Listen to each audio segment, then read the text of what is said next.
नमस्कार, मैं हूं शुभम मिश्रा और आप देख रहे हैं न्यूज 18 बिहार झारखंड की खास पेशकश हर तस्वीर में कहानी है। आए दिन आयोजनों में की जा रही फायरिंग को लेकर मनाही और सरकार के साथ ही प्रशासन की सख्ती का कोई असर पड़ता नजर नहीं आ रहा। तभी तो गोपालगंज से हथियार लहराने का एक और वीडियो सामने आया है। वायरल हुए इस वीडियो ने तो शादी समारोह में सबके होश ही उड़ा दिए। आप भी जरा देखिए इस पूरी वीडियो को।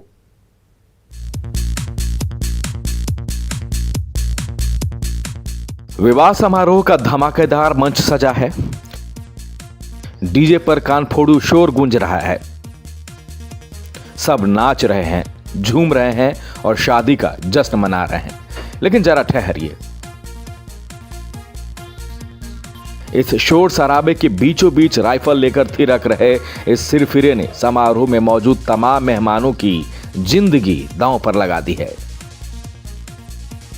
ये देखिए, एक से दूसरे और दूसरे से तीसरे सिरफिरे के हाथों में घूम रही ये दोनाली जैसे ही इस सिरफिरे के हाथ में पहुंची, वो लड़खड़ाने लगा और जमीन पर धड़ाम से गिर पड़ा। तो बड़ी मुश्किल से उसके साथियों ने संभाला। तभी समारोह में मौजूद इस दबंग ने उन सिरफिरों के हाथ से ये राइफल छीन ली।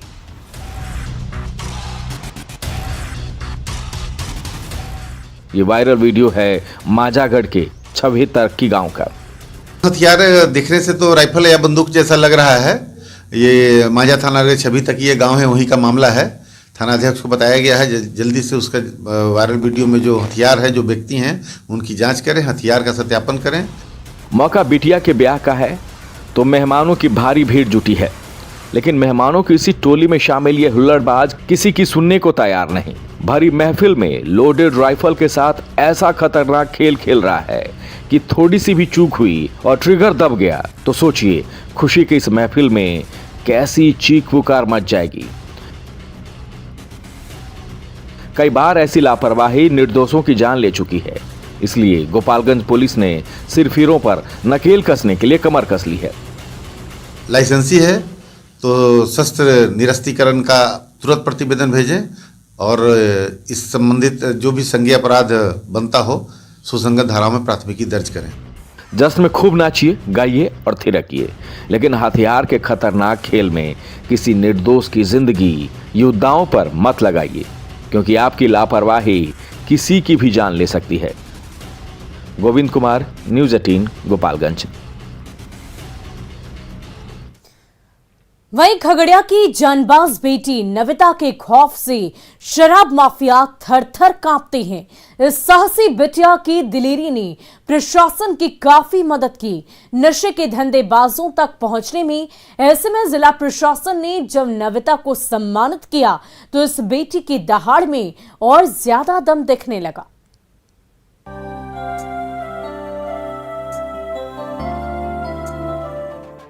कभी शराब तस्करों के गुप्त अड्डों का पर्दाफाश करती है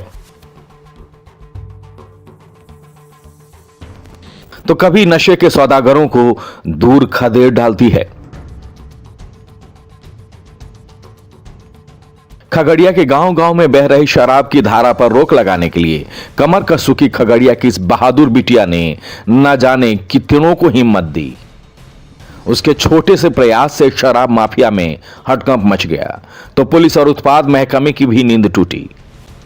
उसकी इसी दिलेरी को जब प्रशासन ने सम्मानित किया तो उसकी आंखों से खुशी के आंसू बहने लगे। में मिला है, हम बहुत आज खुश हैं कि आज अपने कार्य से आज बहुत सारे लड़कियों को हौसले मिलते होंगे और अपने आप में गर्व महसूस करती होगी कि हाँ, मेरे तरह और भी लड़की। बिना किसी डर के शराब माफिया के मांद में घुसकर तहलका मचाने वाली खगड़िया की इस बेटी ने तब सबका ध्यान खींचा था जब उसने घने जंगल के बीचों बीच छिपे शराब तस्करों के ठिकाने का पर्दाफाश कर दिया था। एक स्कूल के पास चल रहे शराब के कारोबार पर भी इस बेटी ने जोरदार दबिश दी थी तो खगड़िया पुलिस की नींद टूटी और शराब कारोबारियों की धरपकड़ तेज हो गई। आज ये बिटिया हर किसी के लिए रोल मॉडल बन चुकी है। अच्छा किया। थोड़ा तो होता है कि वो जो जिसको तकलीफ होगा वो तो थोड़ा भय इधर उधर बोलेगा चालेगा, लेकिन काम अच्छा कर रहा है, इसके लिए हम बिहार को नशा मुक्त बनाने के अभियान में जुटी इस बिटिया के हौसले की आज हर कोई तारीफ कर रहा है। तो इस बिटिया ने भी नशे के सौदागरों को धूल चटाने का अपना संकल्प फिर दोहराया है। दिग्विजय कुमार, न्यूज़ 18 खगड़िया। बात दानापुर की नन्ही खुशी की, जिसके चेहरे पर मुस्कान धरती के भगवान ने लेकर आई। 2 दिन पहले मासूम का हाथ मशीन से कटकर 2 टुकड़े में बंट गया था, लेकिन सफल ऑपरेशन के बाद खुशी के चेहरे पर मुस्कान लौट आई है।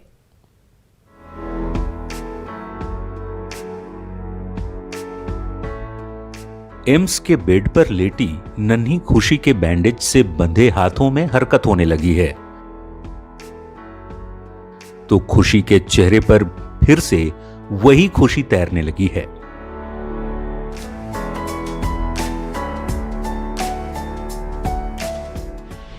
लेकिन 2 दिन पहले का मंजर बेहद खौफनाक था, जब खून से लथपथ खुशी और उसके हाथ के टुकड़े को लेकर उसके माता पिता अस्पताल दर अस्पताल भटक रहे थे। हर किसी के सामने मिन्नतें कर रहे थे। खुशी के हाथ वापस लौटाने की गुहार लगा रहे थे। 8 घंटे तक भोजपुर से पटना तक दौड़ते रहे। जब एम्स पहुंचे तो कुछ उम्मीद बंधी। बच्चा लोग खेल रहा था, बाहर में वो कुटिकल है, कब क्या किया, चला रहा था क्या, आगे से यहाँ से कट गया। इसके बाद बच्चा लोग हल्ला किया कि हाथ कट गया, हाथ कट गया। इसके बाद वहाँ से उठा के ले गया, लोग लेके गया। इसके बाद सदर अस्पताल ले आया, वहाँ से फिर रेफर PMCH किया लोग। वहाँ से हम लोग बोला कि ये मतलब जोड़ना है, लेकिन वहाँ तो कुछ व्यवस्था था नहीं। वहीं से बोले लोग कि एम्स में आप ले जाके, इसमें यहाँ डॉक्टर लोग बहुत हम लोग का हेल्प किया। घर के पीछा बसवार बा, वो जो कुटी कल रहे, सब लड़की मिल के आ गए रहे लोग, वो जो घास धरे काटे लागल लोग। हम देखनी ना, हम पाछे हाला बोल तो गई तो देखता नहीं कि उन्हें से टांग टूंग के लेके होता है लोग। फिर एक बाद में हम ना जाने कि कहाँ का होता है। दरअसल कुट्टी काटने की मशीन ने खुशी के हाथ को उसकी कलाई से ही अलग कर दिया था और पूरा शरीर खून से लथपथ हो गया था। मारे दर्द के खुशी चिल्लाए जा रही थी। नुकीले औजार ने मांसपेशी से लेकर नसों और हड्डियों के टुकड़े टुकड़े कर दिए थे। जब एम्स के डॉक्टरों की टीम ने खुशी की हालत देखी तो सिर पकड़ लिया। फिर शुरू किया सबसे जटिल ऑपरेशन। 6 घंटे तक माइक्रो सर्जरी चली। एक नस को जोड़ा गया। ऑर्थो डिपार्टमेंट के डॉक्टरों ने हड्डियों को नए सिरे से जोड़ा। 2 यूनिट खून चढ़ाई गई और खुशी के बेजान से हाथ में फिर से जान आ गई। इस बच्चे का जो केस है वो थोड़ा लेट करके आया, तो ये चैलेंजिंग था। 6 घंटा गुजर चुका था। 8 घंटे पर बच्चा हॉस्पिटल पहुंचा। 10 घंटे पर हमें मालूम था कि अगर खून का दौरा स्टार्ट होगा तो 10 घंटे टोटल हो जाएंगे। तो कितना कामयाब होगा ये हमारे दिमाग में थोड़ा सा खटक रहा था।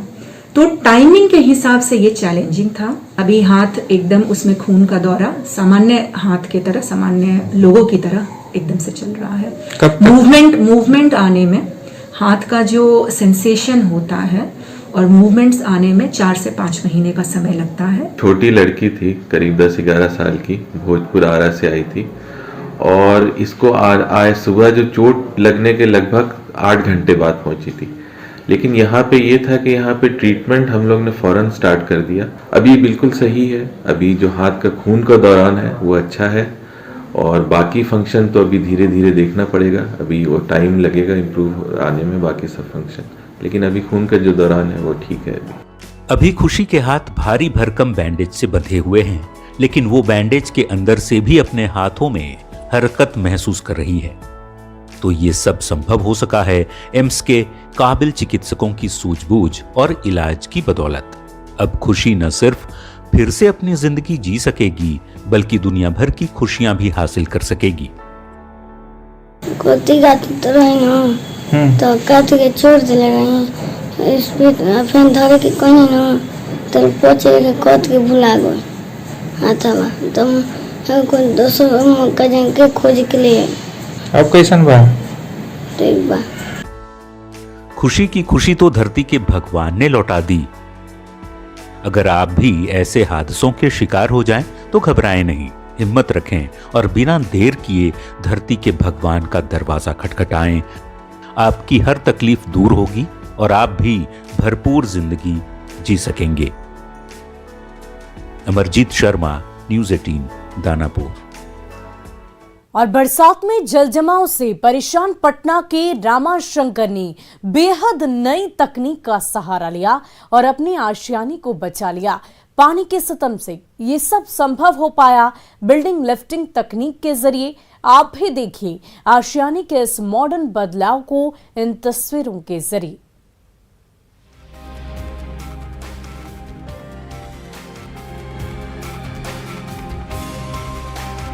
इस चमचमाती इमारत को देखकर कभी रामाशंकर कुमार डराते थे।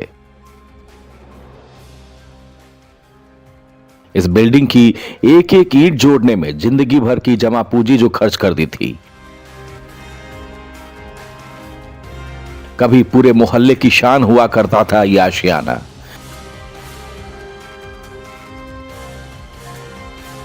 लेकिन जब बरसात में इंद्रदेव कहर बरपाते थे तो पूरी की पूरी इमारत पानी में डूब जाती थी। हर तरफ पानी ही पानी होता था, कहीं पैर रखने की जगह नहीं बचती। अपने सपनों के महल का यह हाल देखकर रामाशंकर कुमार बेहद परेशान हो उठते।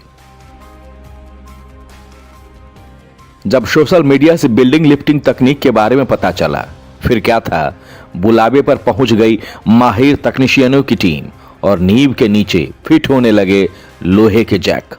हो जाएगा, ये 8 फीट का सीलिंग है और 2 फीट ऊंचा हो जाएगा ये, तो 10 फीट। ये बढ़ने के बाद कहाँ तक आएगा? ये सीलिंग 8 फीट है। हाँ, जिसे देखते हैं वहाँ से 8 फीट पड़ता है ना, और 2 फीट और हो जाएगा, 10 फीट हो जाएगा ये, और 2 फीट और भराव हो जाएगा। इसका भराव हो जाएगा तो रोड से करीब करीब 1-2 फीट ऊंचा भी हो जाएगा ये।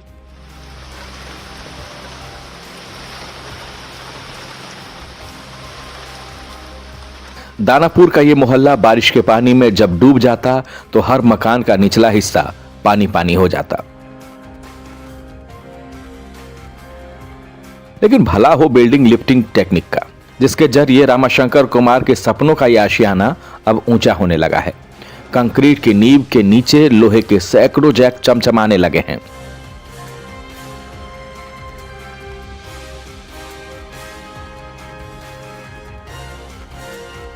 वो दिन दूर नहीं जब काबिल हाथों के जरिए लगे लोहे के ये जैक कमाल दिखाने लगेंगे और उसके दम पर खड़ी ये पूरी की पूरी इमारत 6 फीट ऊंची हो जाएगी।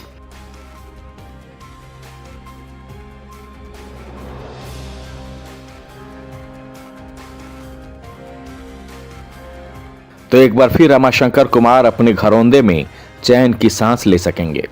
ऊपर आप ले जाएंगे इसको ऊपर जाएगा 6 फीट जाएगा, इसकी 6 फीट आप हाइट। लोग कितनी हाइट तक ले जा सकते हैं? 6 फीट से भी ऊपर ले वो तो हुनर पे जितना मर्जी चाहे। कितने तक ले जा सकते हैं? हाँ जी सर। कितने तक ले जा सकते हैं? 10 तक। 10 तक आप हाँ, ले जा सकते हैं। 1 से लगा के 10 तक हाइट आराम से चली जाती है। जल जमाव से जूझ रहे बिहार वासियों के लिए बिल्डिंग लिफ्टिंग तकनीक सचमुच वरदान साबित हो सकती है।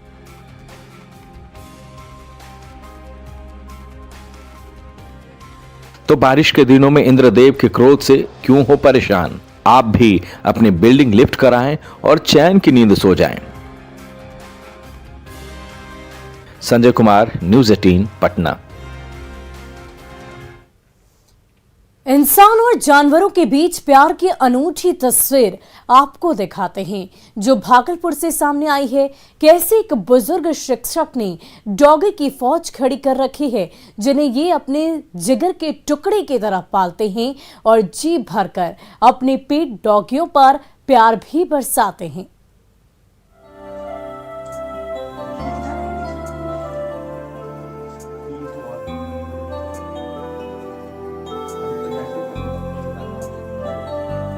भागलपुर के बुजुर्ग टीचर सौरभ बनर्जी के लिए डॉगियों की ये फौज जिगर के टुकड़ों से कम नहीं है। जहां भी जाते हैं पीछे पीछे दौड़े चले आते हैं, घर लौटते हैं तो प्यार से लिपट जाते हैं। उन्हीं के साथ खेलते हैं, खाते हैं और जी भर कर प्यार लुटाते हैं।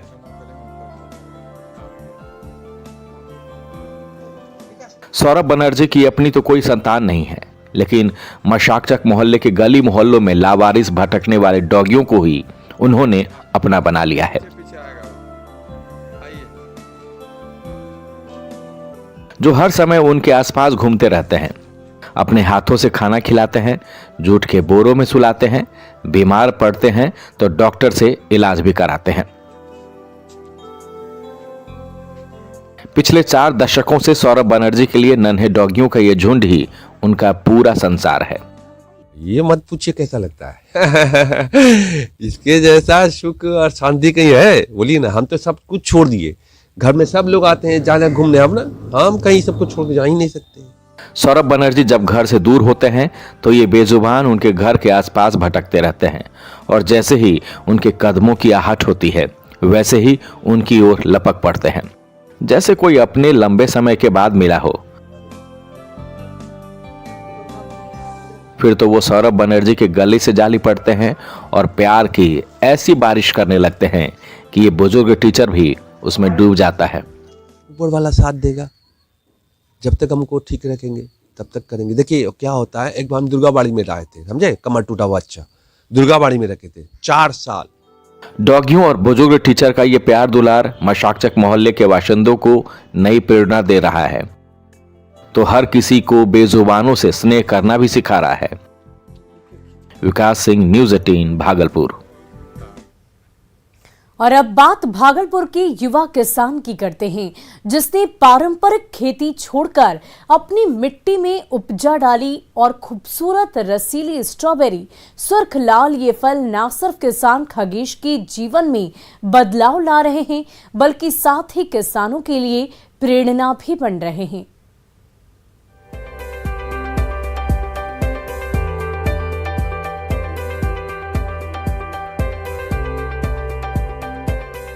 मिट्टी की क्यारियों के ऊपर बिछी सफेद परत और उस परत के ऊपर लहलहा रही हरियाली के बीचों बीच खिल रही लाल लाल स्ट्रॉबेरी।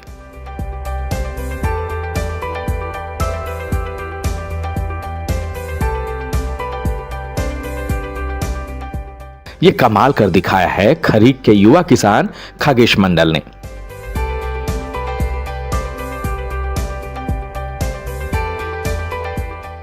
सिर्फ 2 महीने की मेहनत की बदौलत उसके खेतों में हर तरफ हरियाली लहलहाने लगी है, और उन हरे भरे पौधों के बीचों बीच फूट रहे स्ट्रॉबेरी के रसीले फल लाल रंग लेने लगे हैं।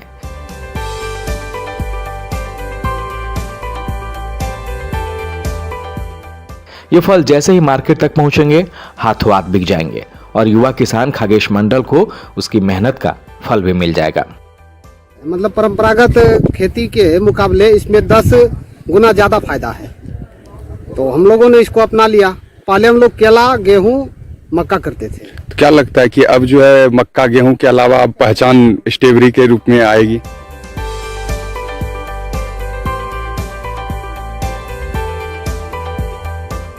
अब तक गेहूं और मक्के की परंपरागत खेती करते आए इस युवा किसान ने 2 महीने पहले जब अपने खेतों में स्ट्रॉबेरी के पौधे लगाए थे तो हर कोई खिल्ली उड़ाता था। भला खरीक जैसे गांव में स्ट्रॉबेरी का क्या काम, कहां से फल आएंगे, और फल आ भी गए तो खरीदेगा कौन?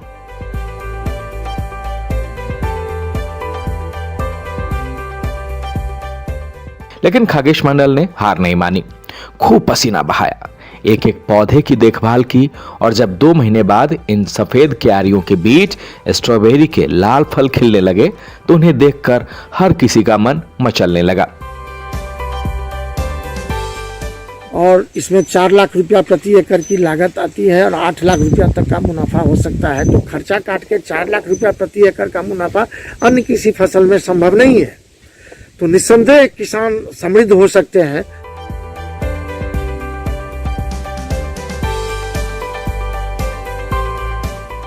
वो दिन दूर नहीं जब गेहूं, केला और मक्का उगाने वाली नवगछिया की मिट्टी में हर तरफ स्ट्रॉबेरी ही स्ट्रॉबेरी नजर आएंगे, और उसे बेचकर नवगछिया के अन्नदाता माला माल हो जाएंगे। विकास सिंह, न्यूज़ 18 भागलपुर।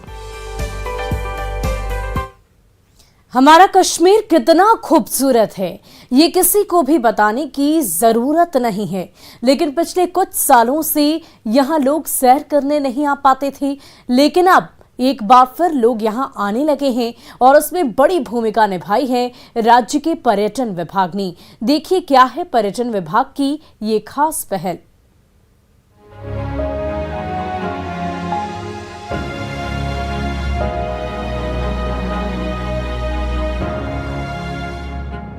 जमी पर यदि कहीं स्वर्ग है तो वो कश्मीर में है। कहते हैं कि दुनिया में स्विट्जरलैंड सबसे ज्यादा खूबसूरत है, लेकिन हमारा कश्मीर भी स्विट्जरलैंड से कम नहीं। यकीन ना हो तो इन तस्वीरों को देख लीजिए। कश्मीर का बौद्ध स्थल हारवन हो, परी महल हो, हरे पर्वत हो या फिर झील में शिकारा की सवारी, अब ये सब आप बड़े मजे में देख पाएंगे, क्योंकि कश्मीर के पर्यटन विभाग ने पर्यटकों के लिए Srinagar city heritage tour bus सेवा शुरू की है। ये सेवा दुनिया भर से आए पर्यटकों को शहर की विरासत को दिखाएगी। पर्यटन विभाग ने निदेशक GN ईटू ने बताया कि हेरिटेज टूर का उद्देश्य प्राकृतिक पर्यटन को बढ़ावा देने के अलावा शहर की विरासत को दिखाना और पर्यटन क्षमता को बढ़ावा देना है। एक मेजर एक्टिविटी जो है हमारा हेरिटेज टूरिज्म का रिवाइवल भी है। ये टूर जो है पहले भी कंडक्ट होता था श्रीनगर में। अगर आप देखेंगे यहाँ पे हमारे आर्कियोलॉजिकल साइट्स हैं, चाहे हारी पर्वत हो, चाहे हमारा जो है ये हो परी महल हो, इसी तरीके से बुर्ज हमा हो। इसके अलावा हमारे श्राइनर्स हैं जो कि हेरिटेज का बहुत बड़ा एक ये है, जिसमें हमारे कुछ टेम्पल्स हैं, शंकराचार्य टेम्पल है, हमारे श्राइनर्स हैं जैसे हजरत बल है हमारा श्राइन, इसी तरीके से हमारे कुछ मॉस्क्स हैं, इवन टेम्पल्स हमारे को ये है, गुरुद्वाराज हमारे हैं। इसके अलावा हमारा क्रूजीन है। अगर आप देखेंगे श्रीनगर सिटी में अपने आप में जो यहाँ का एथनिक फूड है वो एक बहुत बड़ा हेरिटेज हमारे लिए है। तो जस्ट शोकेस दैट हमने आज दोबारा से वो पहल करी कि जो पहले वो कंडक्टेड टूर होता था। हेरिटेज टूर बस सेवा के जरिए पर्यटक बुजरमा, हरी पर्वत, जामिया मस्जिद, हजरत बल, हारवन, परी महल और श्रीनगर के दूसरे प्रमुख स्थल देखे जा सकेंगे। इसके अलावा पर्यटकों के लिए गुलमर्ग, सोनमर्ग, पहलगाम, अरू घाटी, दूध पथरी, भद्रवाह और दूसरे प्रसिद्ध पर्यटन स्थलों के लिए क्रॉस कंट्री टूर भी शुरू किए गए हैं। महाराष्ट्र से आए टूर ऑपरेटरों और पर्यटकों ने इस पहल की खूब प्रशंसा की। जब हमने स्टार्ट की थी 15 साल पहले तो नॉर्मल सोनमर्ग, गुलमर्ग वैसे ही रहता था। अभी क्लाइंट को, कस्टमर को जो है वो अलग कुछ ऑफ बीट चाहिए देखने के लिए। तो जम्मू कश्मीर टूरिज्म को हम लोग थैंक यू बोलेंगे कि उन्होंने हेरिटेज टूर स्टार्ट किया है। उससे और ज़्यादा देखने के लिए क्लाइंट को कुछ ना कुछ मिलेगा, हिस्टोरिकल रहेगा, तो मतलब जो हिस्ट्री है वो भी सामने आएगी, उसका भी नॉलेज मिलेगा। मौका मिला है, बहुत खुश हैं हम सब इकट्ठा आए हैं। हम 35 पीपल हैं, बॉम्बे से सब साथ में आए हैं ये सब देखने। जो हेरिटेज है यहाँ का, जो नोट पे जो है यहाँ का पिक्चर है, 10 रुपीज़ के पुराने नोट पे है वो पिक्चर, ये सब देखने के लिए बहुत मुश्किल से मिलता है और सारी फैमिली साथ हो तो मज़ा ही अलग है। जम्मू कश्मीर के पर्यटन विभाग ने 28 साल बाद एक बार फिर से हेरिटेज बस सेवा शुरू कर एक शानदार पहल की है। इससे कश्मीर में घूमने आने वाले पर्यटकों की सैर अब और यादगार होगी। Bureau report, news 18 network. फिलहाल के लिए हमारे इस खास पेशकश में इतना ही। मुझे दीजिए इजाजत। आप बने रहे न्यूज़ 18 बिहार झारखंड के साथ।